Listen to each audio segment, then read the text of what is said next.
So hello YouTube learners, my name is Akshay and this is your beautiful channel पाठशाला the education. आज हम अपनी physics की journey को आगे बढ़ाते हुए देखेंगे नेक्स्ट पार्ट लाइट चैप्टर का। लाइट चैप्टर में इससे पहले एक पार्ट आ चुका है, अगर आपने नहीं देखा है तो जल्दी से जाइए उसको देखिए, उसका लिंक आपको डिस्क्रिप्शन बॉक्स में मिल जाएगा। आज हम स्टार्ट करते हैं अपना नेक्स्ट पार्ट, और नेक्स्ट पार्ट में हम पढ़ने वाले हैं प्लेन मिरर। प्लेन मिरर क्या होता है? प्लेन मिरर सबने देखा है, घर पे जाते हो कंघा करते हो, वही तो प्लेन मिरर है और कुछ थोड़ी ना है। ये बना है प्लेन मिरर, लग तो नहीं रहा है, मान लेते हैं प्लेन मिरर।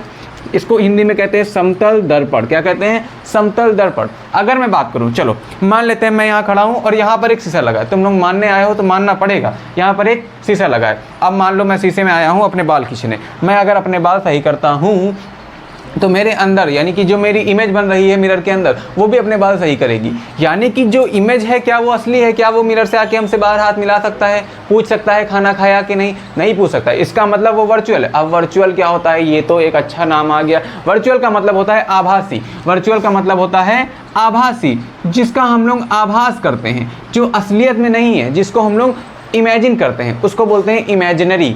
अच्छा, अब इस प्लेन मिरर की कुछ टॉपिक्स होते हैं या कुछ कंडीशंस होती हैं, उनको हम लोग पढ़ते हैं, फिर अपने नेक्स्ट पार्ट पर चलते हैं जिसका नाम है स्फेरिकल मिरर। बेसिकली मिरर हमारे पास टू टाइप्स के होते हैं, एक स्फेरिकल एक प्लेन। और स्फेरिकल मिरर भी टू टाइप्स के होते हैं, एक कॉनकेव और एक कॉन्वेक्स। उस पर हम आगे बढ़ेंगे। पहले हम अपना plane an image formed by a plane mirror is virtual and erect. इसका मतलब ये है कि जो भी इमेज प्लेन मिरर फॉर्म्ड करेगा वो वर्चुअल होगी और इरेक्ट होगी। भैया वर्चुअल तो आपने अभी बता दिया कि क्या होता है, इरेक्ट तो बताइए। इरेक्ट का मतलब होता है सीधा। ये बात बताओ कि वो जो भैया अंदर हमारे साथ बाल खींच रहे हैं, यहाँ पर शीशा लगा, सबको याद है ना, भूलना नहीं।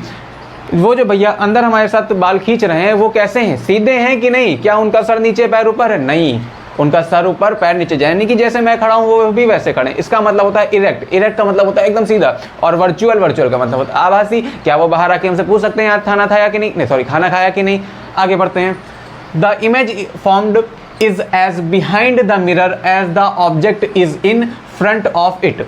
अब ये सेकेंड कंडीशन ये बता रही है कि जो भी इमेज फॉर्म्ड होगी वो behind the mirror. Behind the mirror का मतलब है मिरर के अंदर फॉर्म्ड होगी। ये सब आप नोट्स जरूर बनाइए इसके, बाकी मैं आपको नोट्स प्रोवाइड करा दूंगा बहुत ही जल्दी।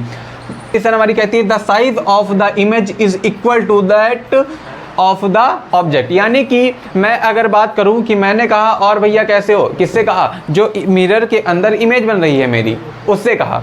तो भैया ने कहा कि हाँ मैंने देखा कि मैं इतना बड़ा हूँ तो इमेज भी इतनी बड़ी है। क्या मैं इतना बड़ा हूँ, इमेज इतनी बड़ी बनती है? तो हम बाल कैसे देखेंगे अपने? कैसे देखेंगे सुंदर लगती है कि नहीं, मतलब लगते हैं कि नहीं? समझ में आया आपको?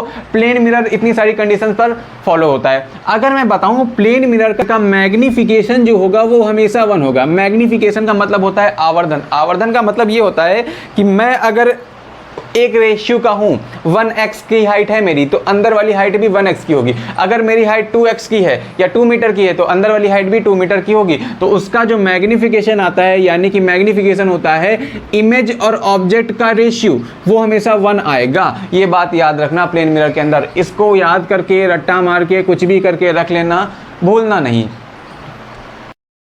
मिरर पढ़ने के बाद अब हम आगे बढ़ते हैं हमारे अगले टॉपिक पर, जिसका नाम है स्फेरिकल मिरर। अब एक काम करो, स्फेरिकल मिरर की स्पेलिंग बता दो जरा, हमें तो आती नहीं है, तुम लोग बता देना कमेंट बॉक्स में सब लोग। अगर मैं बात करूं spherical mirror, there are 2 type of spherical mirror. पहला कौन, पहला कौन, दूसरा भी कौन। पहला कौन केव, दूसरा कौन वैक्स। यानी कि जो कॉनकेव होगा, ये एक्स है, वो वाली एक्स नहीं, गलत बात मत याद करो। Concave, convex.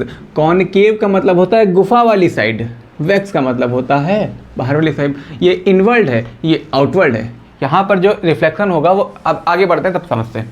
सबसे पहले समझते हैं कि स्फेरिकल मिरर, इसके जो 2 पार्ट्स हैं, या स्फेरिकल मिरर आया कहाँ से। अगर मैं बात करूँ, मान लो हमारे पास कुछ कांच का एक स्फीयर है, गोला मैं बहुत सुंदर बनाता हूँ क्योंकि बहुत मिला है। अगर मैं इस कांच के गोले को काट लूँ और यहाँ पर बाहर निकाल लूँ तो कुछ ऐसा मिलेगा। अब आगे देखते हैं, थोड़ी सी चीज़ें समझते हैं। इस सर्कल का एक सेंटर होगा कि नहीं होगा? वेरी गुड, सेंटर होगा। अच्छा, एक बहुत ही अच्छी चीज़ याद आती है, बहुत ध्यान से सुनना, बहुत ही प्यारा टॉपिक है, कि ये हमारी सरकमफ्रेंस होगी, ये पूरी हमारी सर्कमफ्रेंस होगी, ये तो सबको पता है। अगर मैं बोलूँ इस सर्कमफ्रेंस पर नॉर्मल ड्रॉ करिए, नॉर्मल का मतलब होता है एक जिस भी पॉइंट पर इंसिडेंट रे पड़ेगी उस पर परपेंडिकुलर। मान लो मैंने बोला इस पॉइंट पर जरा नॉर्मल ड्रॉ करिए, तो नॉर्मल देखिए ये एक कर्ल्ड सरफेस है और कर्ल्ड सरफेस पर जब भी परपेंडिकुलर ड्रॉ करना होता है तो एक टेंजेंट लेते हैं। अब बात आती है टेंजेंट क्या होता है। टेंजेंट एक ऐसी चतुर लाइन होती है जो सर्कल के एक पॉइंट से टच होकर निकले, जैसे यहाँ पर आप इस पर परपेंडिकुलर ड्रॉ कर सकते हैं। और जब परपेंडिकुलर ड्रॉ किया तब जाना कि ये परपेंडिकुलर तो रेडियस निकला, अरे वाह। तो मैंने कहा इस पर जरा देखते हैं, तो यहाँ पर देखने के लिए तो मैंने यहाँ पर भी एक टेंजेंट बना लिया। अब इस टेंजेंट पर परपेंडिकुलर बनाया तो फिर से क्या निकला, अरे वाह, फिर से ये रेडियस निकला। अब हम बताना आपको चाहेंगे कि जब भी हम किसी भी स्पेरिकल मिरर में नॉर्मल बनाएंगे तो चुपचाप उसके सेंटर से लेकर के जिस पॉइंट पर नॉर्मल बनाना होगा वहाँ तक की डिस्टेंस खींच देंगे। मैंने बोला कि भैया यहाँ पर हमें नॉर्मल चाहिए, तो मैंने कहा कोई दिक्कत नहीं, यहाँ कहीं सेंटर होगा इसका, यहाँ से लाइन खींच दो, यही हो गया नॉर्मल। अरे वाह, इतना ईजी, इतना ही तो ईजी है। अगर मैं बात करूँ, इसको मैंने काट करके ऐसे रखा और मैंने इसके आउटवर्ड पॉलिश कर दी, आउटवर्ड पॉलिश कर दी, यानी बाहरी साइड पर, उभरी हुई साइड पर पॉलिश कर दी, तो रिफ्लेक्टिंग सरफेस क्या होगी, इनवर्ड। रिफ्लेक्टिंग सरफेस क्या होगी, रिफ्लेक्शन यही तो होगा, ऐसे आएगा ऐसे जाएगा, जो भी हो। यानी कि लाइट्स कहाँ पर पड़ेंगी, इनवर्ड। इनवर्ड मतलब होता है अंदर, अंदर यानी कि मैं बताता हूँ केव की साइड। जैसे हम बात करें, इसको बड़ा कर दे तो एक गुफा लग रही है, केव लग रही है, तो ये क्या हो जाएगा, कॉन केव। क्या हो जाएगा, कॉन केव। अब कोई नहीं भूलेगा कि कॉन केव क्या होता है। और इसी को अगर हम थोड़ा सा घुमा करके यहाँ पर रख दें, बिल्कुल ऐसे, और इसके इनवर्ड, इनवर्ड यानी कि अंदर की साइड पर पॉलिश कर दें। और पॉलिश कैसी होगी सबको पता होगा, डार्क कोटेड की होनी चाहिए। और जब हम इसके अंदर पॉलिश कर देंगे तो रिफ्लेक्टिंग सरफेस क्या हो जाएगी, रिफ्लेक्टिंग सरफेस ये हो जाएगी। तो जब रिफ्लेक्टिंग सरफेस आउटवर्ड हो, बाहर की साइड हो, तो उसको बोलते हैं कॉन्वेक्स। आई होप सबको कॉन्वेक्स और कॉनकेव मिरर बहुत अच्छे से समझ में आया होगा। अब बढ़ते हैं थोड़ा सा आगे।